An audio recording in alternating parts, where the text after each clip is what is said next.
Bapak, Ibu, saudara-saudari terkasih, salam dalam kerahiman Tuhan. Yakinlah bahwa Yesus sangat mencintai saya, Anda dan kita semua.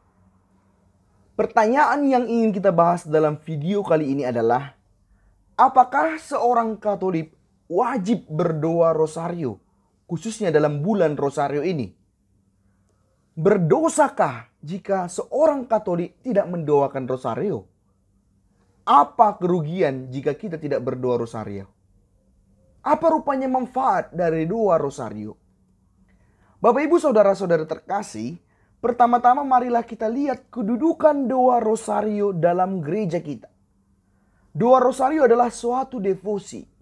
Dan dalam gereja kita, devosi bukanlah wajib hukumnya. Orang Katolik tidak diwajibkan untuk melakukan devosi, termasuk salah satunya adalah rosario. Doa yang wajib kita lakukan sebagai orang Katolik adalah liturgi. Misalnya perayaan Ekaristi. Liturgi inilah ibadat resmi gereja kita yang wajib dirayakan oleh umat Katolik. Sedangkan devosi seperti rosario hanyalah suatu tawaran. Sesuatu yang amat dianjurkan tapi tidak diwajibkan. Namun bukan berarti karena ini adalah suatu tawaran, suatu yang sangat dianjurkan, maka devosi tidak mendapat perhatian gereja begitu saja. Lihatlah bahwa walaupun devosi seperti doa rosario tidak diwajibkan, namun faktanya begitu banyak umat Katolik yang sangat mencintai doa rosario. Karena memang doa rosario dan devosi-devosi lain punya kekhasan tersendiri dibandingkan perayaan liturgi. Tidak dapat dipungkiri bahwa devosi memang lebih sederhana ketimbang liturgi, sehingga lebih mudah menyentuh hati umat, khususnya umat dari kalangan bawah untuk terangkat kepada Allah. Dan sejarahnya memang demikian. Devosi lahir dan berkembang di antara umat, bukan pertama-tama dari para ahli teolog, orang-orang penting dalam gereja, bukan dari ajaran resmi gereja. Gerakan devosi adalah gerakan dari bawah ke atas, dari umat. Bukan pertama-tama suatu instruksi resmi oleh gereja. Dan dalam gereja kita, liturgi dan devosi mesti diselaraskan. Bahaya yang umumnya terjadi adalah bahwa devosi begitu dominan dan mengabaikan perayaan liturgi yang wajib itu. Ada bahaya orang lebih suka berdoa rosario ketimbang merayakan Ekaristi. Inilah yang diawaskan oleh gereja. Sekaligus pula di tempat lain ada situasi bahwa kehidupan devosi di sana sangat minim, sehingga iman menjadi kering pula. Maka dalam hal ini, gereja menganjurkan bahwa devosi itu dihidupi. Kehadiran devosi adalah suatu keuntungan dalam gereja untuk menyuburkan kehidupan rohani umat. Jangan sampai devosi begitu dominan sehingga mengabaikan liturgi. Inilah yang dihindari gereja. Dan itu dirumuskan gereja dengan menyatakan bahwa yang wajib dilakukan oleh umat adalah liturgi. Dan devosi seperti rosario adalah suatu pilihan. Sesuatu yang dianjurkan. Karena itu walau beberapa penampakan Bunda Maria di beberapa tempat mengatakan berdoalah rosario setiap hari. Tapi dalam ajaran resmi gereja kita, pesan di penampakan itu dimengerti sebagai suatu tawaran, dorongan untuk berdoa rosario. Bukan untuk memutlakkan, untuk mewajibkan orang berdoa rosario. Harus disadari pula bahwa tidak berdoa rosario bukan berarti membuat orang tersebut secara otomatis berdosa. Hal ini sangat jelas dituliskan dalam Direktorium tentang Kesalehan Umat dan Liturgi, Asas-asas dan Pedoman nomor 202. Yaitu dikatakan demikian, bahwa dalam menganjurkan nilai dan keindahan rosario kepada kaum beriman, hendaklah dihindari peremehan bentuk doa yang lain, atau pelecehan aneka mada Maria yang lain, yang juga telah disahkan gereja.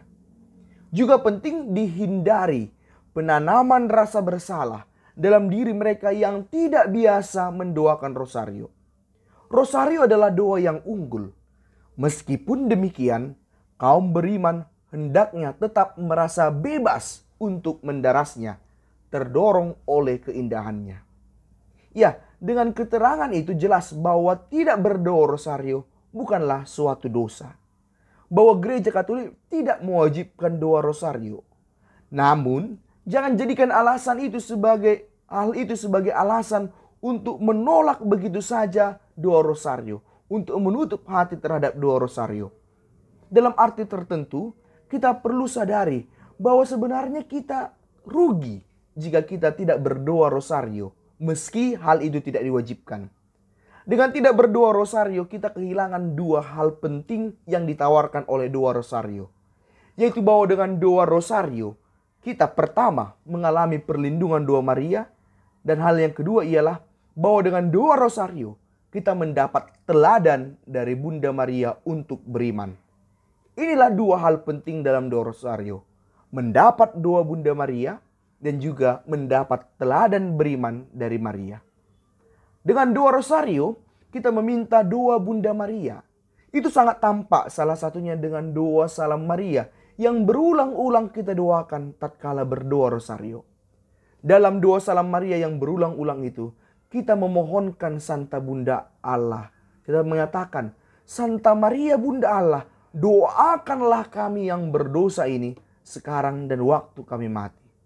Kita memohon doa Maria, bukan berdoa pertama-tama kepada Maria, tapi memohon doa Maria. Dan kita tahu dalam iman Katolik kita bahwa doa-doa orang kudus sangat besar kuasanya.